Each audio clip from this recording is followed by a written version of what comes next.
NBC7's Nightly Check-In is sponsored by Bill Howe Plumbing, Heating and Air, Flood and Restoration. We know how. A dangerous wind-driven brush fire in Orange County has critically injured 2 firefighters and is forcing more than 90,000 people to flee their homes. It is a tense situation we're keeping an eye on here in San Diego. Thanks so much for joining us for the Nightly Check-In. I'm Mark Mullen. So the fire started during a day of red flag warnings brought on by gusty winds and dangerously low humidity. It's in the area of Santiago Canyon and Silverado Canyon roads in Irvine. The wind gusts have reached up to 60 miles per hour. They forced firefighters to ground their water-dropping helicopters because it was simply too dangerous for the pilots to fly. About 90,000 people are under evacuation orders right now, and as we mentioned, 2 firefighters were injured. The OC Fire Department says they suffered 2nd and 3rd degree burns and are currently intubated. Please keep these firefighters in your thoughts and prayers, and their families. We're going to do the same. We learned the 2 injured firefighters are hand crews. They swing tools on the ground and are a critical part of the fire fighting effort. The OC fire chief says they are 26 and 31 years old. Because of the fire fueling conditions, CAL FIRE is on alert and prepared at the Ramona Air Attack Base. They're ready to go with 2 fixed tankers as well as helicopters in El Cajon in case a major fire breaks out here. Let's hope not. We're kind of fortunate here in Ramona because we're right next to the fire station where the airplane tankers carry the retardants. And so anything that happens fairly close to us gets addressed very quickly. Because of the elevated fire risk, SDG&E shut off power to nearly 3,000 customers in the North County. That has, though, since been restored. Thankfully, we are spared from the more severe Santa Anas. Let's check in with Dagmar with how conditions will pan out on Tuesday. Your Tuesday will be an extension of this Monday weather that's already clearing up and drying out. So on the heels of the showers that we did get through Sunday, and there were a few here and there and felt good, cooler weather rolled through, you're going to be feeling drier, warmer weather. So now Santa Ana system settles in, mid-70s for the coast and the Inland Valley. Still cool, though, in the upper 50s and through the mountains and the deserts. You're looking at about that 80-degree mark. So drier, warmer, but not hot, and also feeling those offshore breezes. Other than that, what a beautiful Tuesday you're in store for. NBC7's Nightly Check-In is sponsored by Bill Howe Plumbing, Heating and Air, Flood and Restoration. Call 1-800-BILL-HOWE. Bill Howe. We know how. Bill Howe is a family-run company that is as diverse as their services, promotes employees from within, and gives back generously to the San Diego community. I am Bill Howe.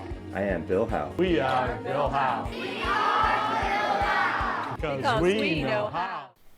3 more students have tested positive for COVID-19 within the Vista Unified School District, bringing the total cases there to 4 in just the past week. The district says the new cases are at Alamosa Park Elementary, Roosevelt Middle, and Mission Vista High. The district adds the newest cases are not related to the first case at Mission Vista High reported last Thursday.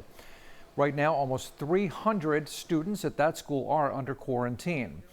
Meantime, school bus drivers in the district say they are not being told about these cases, and they are circulating a petition signed by 27 drivers, we are told, so far, asking for more transparency from the district. We have loved ones that we go home to as well. So if we're potentially exposed, we feel we have the right to know, hey, some of the students that were brought onto your bus today were sent into quarantine. The drivers say as more students board their buses, it's getting tougher to social distance and follow safety protocols. No comment from the district yet on their concerns. USC Credit Union at the UC San Diego campus is shutting down temporarily because of a possible COVID-19 exposure. The person who tested positive was inside the branch on October the 23rd. Anybody who visited the UCSD branch on that day and who was experiencing symptoms is being asked to consult healthcare professionals.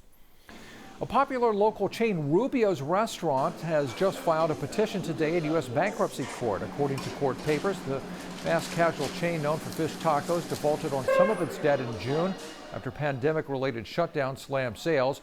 Rubio plans to cut debt and hand ownership to its lenders. A spokeswoman stressed that the restaurants are open as normal. The company, which is based in Carlsbad, employs more than 3,400 people.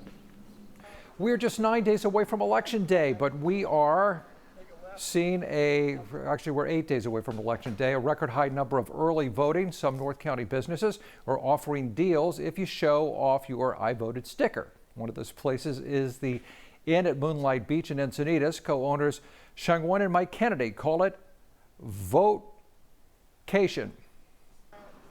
There's so much stress going on. I mean, there's so many things. There's a pandemic. There's all kinds of conversations about who we are as a society that we're having to face and confront right now.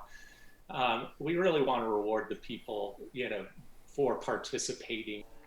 In Leucadia, Four Moon Spas is also offering a deal for people casting their ballots.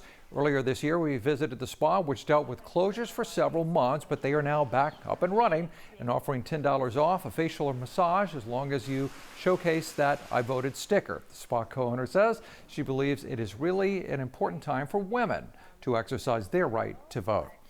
Okay, so before we sign off, our Scene in San Diego podcast just dropped a new episode with Sam the Cooking Guy. He talks about his new restaurant at Seaport Village and the rise of ghost kitchens. That's going to do it for us. I'm Mark Mullen. Be safe. Have a good night.